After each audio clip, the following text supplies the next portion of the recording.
Bienvenue pour les Actus, une semaine festive avec 2 anniversaires, voici le sommaire. Une battue dans la forêt de Niederbronn à la recherche de Sophie Le Tan, disparue à Strasbourg. Conseil communautaire à Utenhofen, les principales informations à retenir. Exposition de fruits pour les 80 ans de l'association d'arboriculture de Reichshofen. Et on finira par se détendre avec un cours de Hatha Yoga. La France est choquée par la disparition de Sophie Le Tan. Suspecté dans l'affaire, Jean-Marc Reiser serait venu à Niederbronn-les-Bains le 7 septembre selon Le Parisien. Des battues ont été organisées dans le secteur. Reportage. Depuis un mois, Sophie Le Tan est portée disparue. La jeune étudiante n'a pas donné signe de vie depuis le 7 septembre. Plusieurs battues ont été organisées comme ici à Niederbronn-les-Bains. Samedi 29, une vingtaine de volontaires a répondu à l'appel lancé sur le groupe « Mobilisons-nous pour retrouver Sophie Le Tan ». L'organisateur habite dans le même immeuble que Jean-Marc Reiser, ravisseur présumé et mis en examen dans cette affaire. Tout le monde est parent, tout le monde est là pour la même cause, quoi. Tout le monde sait que on ne voudrait pas que ça arrive à nos enfants, donc je pense que la plupart des gens qui sont là, c'est pareil, quoi. On a besoin de ce soutien et je pense que la famille aussi va voir que beaucoup de personnes les soutiennent. On a tous l'espoir de la retrouver et si on peut la retrouver, ça serait bien. Et après, le reste, c'est avec notre chance. On croise les doigts. Départ de la maison forestière pour parcourir la forêt que le suspect connaît bien. Originaire du secteur, il a étudié au collège de Niederbronn. Il a passé son adolescence ici et sa mère habite toujours dans la cité thermale. Elle ne croit pas à sa culpabilité selon Le Parisien, mais compte bien lui poser la question. Les recherches se sont terminées dans l'après-midi. Le bilan, un sac contenant une touffe de cheveux, un tube de fond de teint et divers habits. Ils ont été remis à la gendarmerie. Est-ce lié à la disparition ? En attendant de le savoir, une autre battue sera organisée très prochainement. Les maisons des jeunes et de la culture et les structures d'accueil et d'animation fêtent les 70 ans de leur réseau alsacien, la Fédé MJC. La Fédération des MJC a 70 ans. Pour fêter cet anniversaire, des animations ont été organisées dans toute l'Alsace. Membre de la fédération, le réseau d'animation intercommunale proposait ce samedi 29 septembre, une balade de jeux et parcours historiques autour de la Deuxième Guerre mondiale.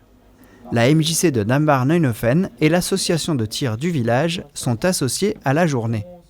Alors, qu'est-ce qui se passe à Dambach aujourd'hui ? On essaie de découvrir l'histoire de Dambach à travers une petite promenade où on s'arrête à différents endroits. Là, on a commencé par la casemate. Maintenant, nous allons aller à l'ancienne école où il y a un autre jeu qui nous attend. Et puis, on terminera avec l'association du stand de tir.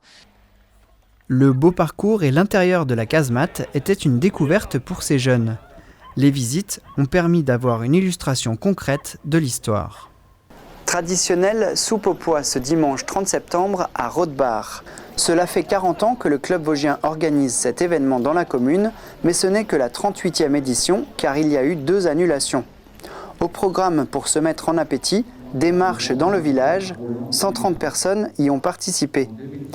Le repas qui s'est déroulé dans la salle polyvalente a affiché complet, 250 assiettes dressées et 30 kilos de petits pois. Des images de Florian Fischer.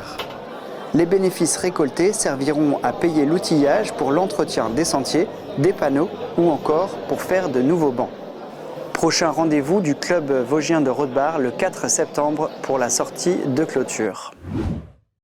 Nouveau conseil communautaire à Utenhofen ce 24 septembre. On revient sur les points qui étaient à l'ordre du jour avec le président de la communauté de communes. Ce conseil communautaire a surtout été consacré au Skotan avec la transformation du Skotan en PETR, pôle d'équilibre des territoires ruraux, qui va reprendre en fait les compétences du SCOT, du schéma de cohérence territoriale de l'Alsace du Nord, mais auquel se rajoutera également le dossier du plan climat auquel nous devons souscrire, puis nous sommes une collectivité de plus de 20 000 habitants. Nous procéderons également à la dissolution de l'association de développement de l'Alsace du Nord, l'ADEAN, puisque les compétences seront reprises par le SCOTAN et que d'autres n'ont peut-être plus lieu d'être. Cette transformation signifie qu'une conférence des maires aura lieu une fois par an. Un conseil avec des acteurs locaux sera constitué puis consulté pour le développement du territoire. Des conventions territoriales autour des actions seront mises en place, notamment concernant le plan climat. Dans les affaires financières, la Comcom a dû renoncer à plus de 55 000 € qui n'ont pas pu être perçus par la trésorerie pour cause de faillite, surendettement ou PV de carence. PLUI, la communauté de communes approuve les modifications du plan pour Niederbronn-les-Bains. Côté subvention, 900 € sont attribués pour l'association Pongiste 79 Gundershofen. Cet automne, l'atelier d'épluchage de châtaignes réouvre au sous-sol de l'épicerie sociale de Gundershofen. Les 9, 10 et 11 octobre prochains, vous pourrez y emmener vos châtaignes sur rendez-vous.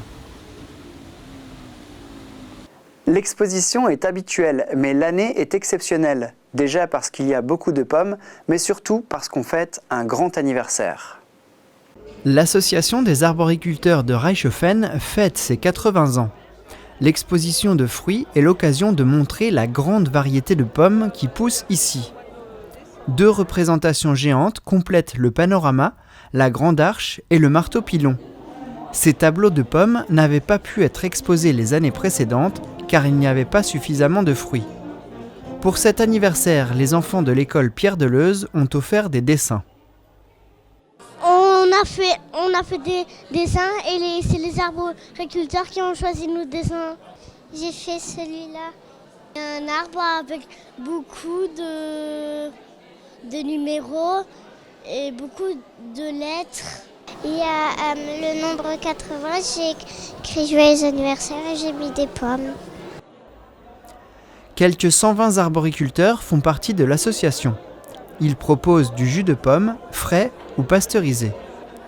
Dimanche, le public est venu en nombre.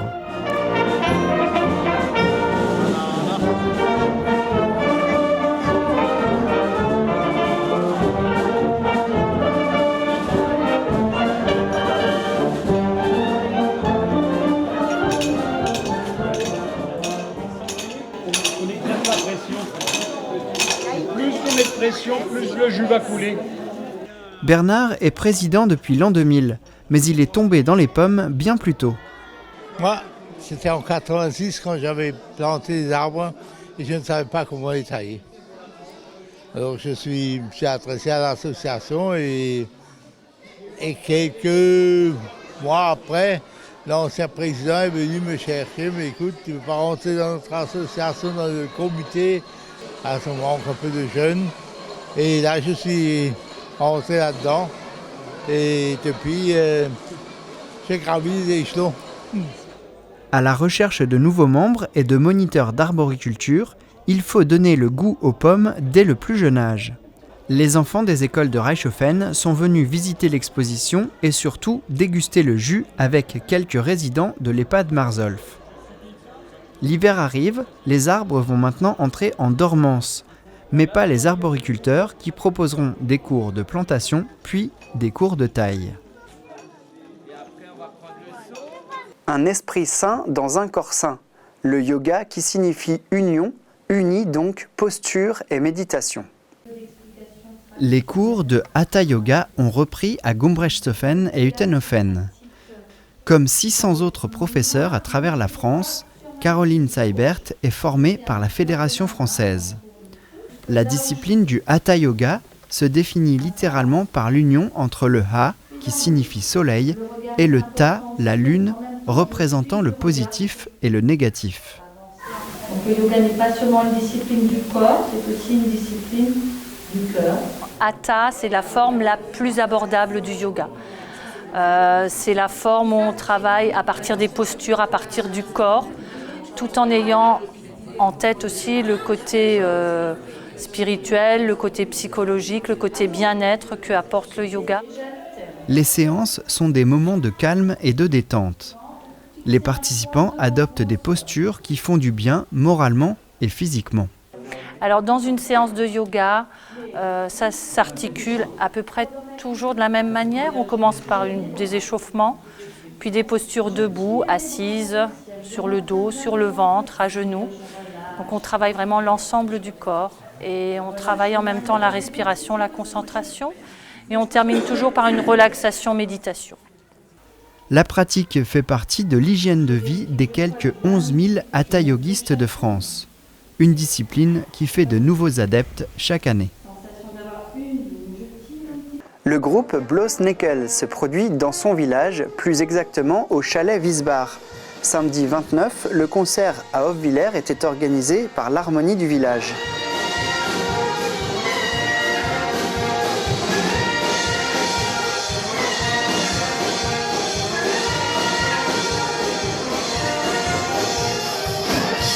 La vingtaine de musiciens du groupe jouent principalement d'instruments à vent, de bois et d'une batterie.